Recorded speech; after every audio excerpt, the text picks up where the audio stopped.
क्या कभी ऐसा लगा है कि कुछ लोग बड़ी आसानी से सफल हो जाते हैं, जबकि दूसरे बस संघर्ष करते रहते हैं?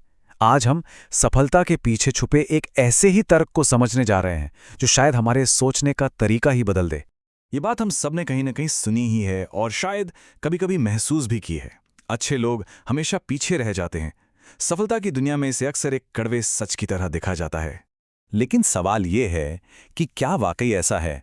आज की दुनिया में, जहां हम सब एक दूसरे से जुड़े हुए हैं, जहां टीम वर्क ही सफलता की कुंजी है, क्या ये पुरानी कहावत अब भी लागू होती है? क्या उदार होना और सफल होना, ये दोनों बातें एक साथ नहीं चल सकती? तो चलिए एक नज़र डालते हैं कि आज की हमारी यात्रा में हम क्या क्या जानने वाले हैं। हम इंसानी बातचीत की 3 दिलचस्प शैलियों को समझेंगे। फिर ये पता लगाएंगे कि सफल देने वाले कौन सी रणनीतियां अपनाते हैं। हम ये भी देखेंगे कि एक उदार संस्कृति कैसे बनाई जा सकती है। इस थियरी की कुछ आलोचनाओं पर भी नज़र डालेंगे और आखिर में हम सफलता के सही मतलब पर फिर से सोचेंगे। तो चलिए शुरुआत करते हैं। हमारे बातचीत करने के 3 मुख्य अंदाज होते हैं: देने वाले, लेने वाले और हिसाब रखने वाले। अब देखिए, इन 2 चरम शैलियों में फर्क बिल्कुल साफ है। लेने वाले हमेशा ये सोचते हैं कि उन्हें दूसरों से क्या मिल सकता है। उनका फोकस सिर्फ अपने फायदे पर होता है। और दूसरी तरफ है देने वाले, जिनका ध्यान इस बात पर होता है कि वो दूसरों की मदद कैसे कर सकते हैं, बिना ये सोचे कि बदले में तुरंत क्या मिलेगा। और फिर बीच में आते हैं हिसाब रखने वाले, जो असल में हम में से ज्यादातर लोग होते हैं। इनका सिद्धांत बड़ा सिंपल है: जैसे को तैसा। अगर कोई इनकी मदद करता है तो ये भी मदद करेंगे। ये लेन देन में एक बराबर का बैलेंस बनाए रखते हैं। अब यहाँ कहानी में एक बहुत ही दिलचस्प और चौंकाने वाला मोड़ आता है। जब रिसर्चर्स ने ये देखा कि इन तीनों में से कौन सबसे ज्यादा सफल होता है, तो उन्हें एक विरोधाभास मिला, और ये विरोधाभास जुड़ा है देने वालों से।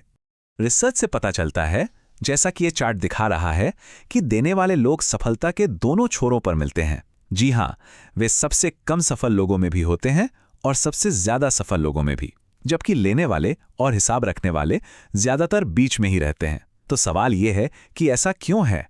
क्या चीज है जो एक देने वाले को या तो सबसे नीचे ले जाती है या बिल्कुल शिखर पर? यही वो सवाल है जो हमें हमारे अगले हिस्से पर लेकर आता है।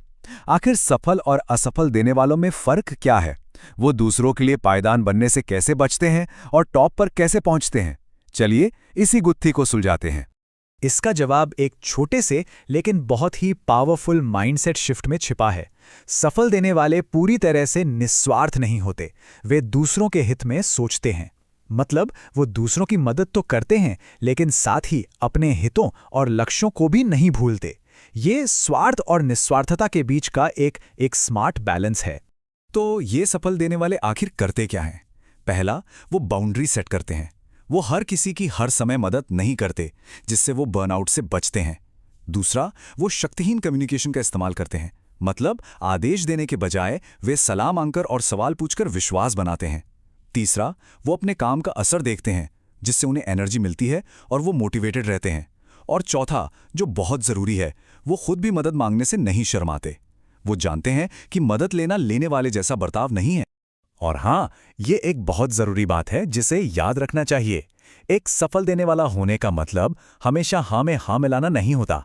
कभी कभी सबसे बड़ी मदद होती है कड़ा फीडबैक देना या मुश्किल सवाल पूछना, जो किसी के विकास के लिए असली वैल्यू जोड़ता है। चलिए अब इंडिविजुअल लेवल से आगे बढ़ते हैं और देखते हैं कि किसी संगठन या टीम में देने का कल्चर कैसे बनाया जा सकता है। यहाँ एक बड़ी ही चौंकाने वाली बात है।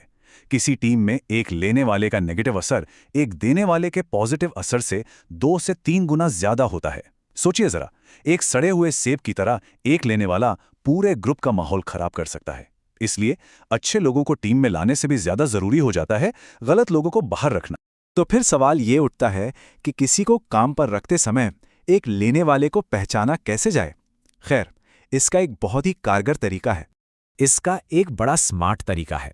कैंडिडेट से सीधे ये पूछने के बजाय कि क्या आप स्वार्थी हैं, उनसे घुमावदार सवाल पूछें। जैसे कि उनके हिसाब से कोई खास स्वार्थी बर्ताव, मान लीजिए ऑफिस से सामान चुराना या किसी और के काम का क्रेडिट लेना, वर्कप्लेस पर कितना आम है।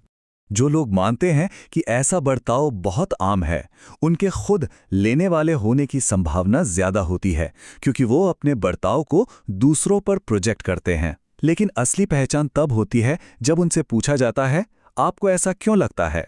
अगर उनका जवाब कुछ ऐसा है कि क्योंकि इंसान तो स्वभाव से ही स्वार्थी होते हैं, तो ये एक बहुत बड़ा रेड फ्लैग है कि सामने एक लेने वाला बैठा है।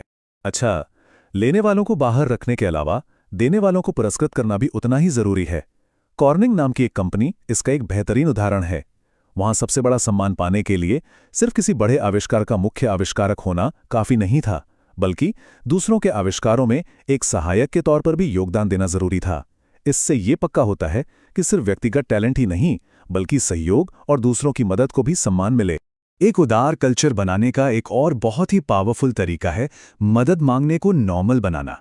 रिसर्च से पता चलता है कि 75 से 90% मदद तब दी जाती है जब कोई मांगता है। जब लोग मदद मांगने में सेफ और कंफर्टेबल महसूस करते हैं, तो देने वालों को योगदान करने का मौका मिलता है और पूरी टीम मजबूत होती है। जाहिर है, हर थियरी की तरह इस नज़रिए की भी कुछ सीमाएं और आलोचनाएं हैं, तो एक बैलेंस्ड समझ के लिए उन पर भी एक नज़र डालना ज़रूरी है। आलोचकों का कहना है कि देने वाला और लेने वाला जैसे लेबल असल जिंदगी के लिए बहुत सिंपल हैं, क्योंकि इंसान का बर्ताव सिचुएशन के हिसाब से बदलता है। ये भी तर्क दिया जाता है कि ये थ्योरी शायद वेस्टर्न कल्चर पर ज़्यादा लागू होती है। एक बड़ा सवाल ये भी है, क्या लोग देने की वजह से सफल होते हैं या वो सफल होने के बाद देने में सक्षम हो जाते हैं? और आखिर में कई उदाहरण असाधारण लोगों के हैं जो शायद हम सब पर लागू न हों। तो इन सब बातों को ध्यान में रखते हुए हम आखिर में सफलता के मतलब के बारे में क्या कह सकते हैं? शायद इस पूरी चर्चा का सबसे बड़ा सबक यही है कि सफलता कोई जीरो सम गेम नहीं है। इसका मतलब ये नहीं कि किसी की जीत के लिए किसी का हारना जरूरी है। इसके ठीक उलट, आज की दुनिया में सच्ची और मजबूत सफलता तब मिलती है जब हम पाई का एक बड़ा टुकड़ा छीनने के बजाय पूरी पाई को ही बड़ा बनाने में मदद करते हैं, यानी जब हम दूसरों की सफलता में योगदान देते हैं।